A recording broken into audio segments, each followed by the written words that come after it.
Right. Okay, that runs turn 7. We'll get into the middle of the race. And the desperation from Massey, as it starts to build now, I'd say. We're in the middle of the race. Lewis has now extended his gap. It's like 11 seconds or whatever. Max's tyres are now dying, so he pits. Mercedes do exactly what they need to do, and they just cover it. They pit again. They pit as well, so that just ruins any chance of Red Bull being able to do anything. That leads on to, Verstappen getting stuck behind Sainz for a little bit, but he makes the move. I was thinking this was going to end up like 2010, where he just gets stuck behind Sainz for like 20 laps and then it's over. But the new track gave him the chance to overtake. The new layout was good. It did turn out to be much better than last year. Definitely. Or the year before. And then we get on to, after Lewis has pitted, the gap to Perez suddenly creeps down, and we get onto some of the best on-track action we've seen for quite a while, I'd say. When it's Lewis and Perez, you always get really good racing, and it's always very fair racing. Yeah. Like he did it in Turkey as well, where he held up Lewis and he did it, like where he overtook him. It was incredible driving. Lewis was like, oh, it's dangerous driving, bro. Like that's the thing. Perez did nothing. Like Perez was very, very, very fair. He was smart, yeah. He was parking it on the apex, but it was very smart and fair. And obviously, Lewis can't complain after 2016. He said exactly. That's the thing. He was like, I think he's complaining because he's backing. Like he was backing. He's complaining because he's going slow in the apex. Bro, you were doing that to like Nico Rosberg for like the whole race. What are you talking like? This is what I don't like. Like that's just the level of hypocrisy where you literally did it for a whole race. You did it for 2 laps, so you're like, dangerous driving. What dangerous driving? You didn't do anything, bro. If he slows down on the straight, fair enough, you can say dangerous driving. But he's not slowing down on straights, he's slowing down on like the apex, which is like, you're a few car lengths behind him, so it's fine. I mean, so I heard, watching it back and then hearing people talk about it, obviously it was very smart from Perez and he did very well. Like, it was fair, and it was like, I don't know. It was just clever. It was very clever. Like, if he goes too slow, Lewis is just going to go around him. But if he goes too fast, he's not holding him up. So the fact that he balanced it that well, and he held him up and he did this, obviously Lewis is going to be cautious on his old soft tyres from the start of the race. He saved up. The reason Lewis caught up to him so fast is because he was saving his tyres, saving his battery. And then he does all of this. Suddenly, Lewis's 8-second gap becomes literally nothing, and Verstappen's right there behind him. Verstappen reached a point where he was 4 tenths behind Lewis. For like a second, and then it went up like when Lewis overtook Perez, it went up to like 1.2, 1.3. That's when I saw it, yeah. Like 1.2. But it was quality driving. Everyone's praising Perez. The funny part is... Checo, you're a legend. The funniest part is I'm seeing people talk about... Here's the interesting thing. With Perez and Lewis, they're giving each other cars whiffs, they're going side by side, all of this. People are saying Max could never do that, and the reason we don't see Lewis and Max doing this is because the moment one of them gets alongside the other one, you send the other one off the track, no penalty, off you go, drive into the sunset. And that's why I'm saying, like, I don't like this whole, whoever's the lead car, whoever's got the apex, whoever has the racing line, they can do what they want, and the other car just has to disappear. Like, that's just so stupid. It's not hard racing. It's just dumb.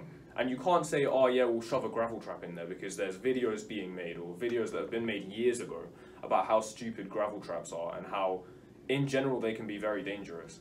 Like, it's not guaranteed to slow the car down. There is a possibility the car will just skip across the gravel trap and end up in the barrier. The gravel itself, if it ends up on the track, could cause a VSC. No one wants to see that. It just ruins the racing. There's a lot of talk about things about gravel traps and stuff. You can't just shove a gravel trap anywhere. I get that someone in the YouTube comments, they call them like painted car park tracks, which is fair, and I get it, and it looks ugly, but at the same time, it's still better than a gravel trap. You can't do that. Like, the gravel traps are gone there. If no new track nowadays, I'd be very surprised to see a gravel trap in a new track. No, probably not. I think if they put like a very tight circuit like Saudi, where it's just like you're in the wall, or they'd have like big runoff areas. That's probably what they do. Because it's a lot easier to maintain as well. Yeah, completely. Exactly. So, even grass as well, you're probably not seeing that. Grass does an awful job of slowing the cars down. So, if it's wet. Even if it's dry, like if you... No, I'm saying if it's wet, it slows them down a fair amount. Yeah. Plus but then they go fully off as well. Yeah, but you wouldn't want George to. and Imola. That's what I mean, yeah, but it slows them down because one tyre was on it. If you imagine that was there in place of the tarmac runoff, he's just skidding across that grass and going into a barrier. Basically. So, for safety, gravel traps are basically dead. So are tracks like Spa, probably, realistically. Not saying that we're going to leave it, but we're probably never going to see a track built like that again. Seeing as it wasn't even built in the first place. No. As in, you're not saying Spa's a dead track. No, oh my god, no. Because that's what you just said, bro. I'm saying tracks like Spa will be dead in the future because they're just going to construct a straight track like Saudi. Exactly. Or they're going to make a track like, I don't know, also, they're just going to make these kind of tracks for... I actually had this down because Abu Dhabi's now signed a contract. They're going to be on the calendar until 2030. All I'm saying is it sounds like, rather than F1 going to places like Vietnam, actually having a race in Africa, they're saying South Africa, could come back. South Africa is such a great race as well. They want it to come back. Instead, they're going to have 3 tracks in America, or whatever it is. As big as America is, fair enough, cool. But then on top of that, they're just going to have these... That's why the season... They're just going to have...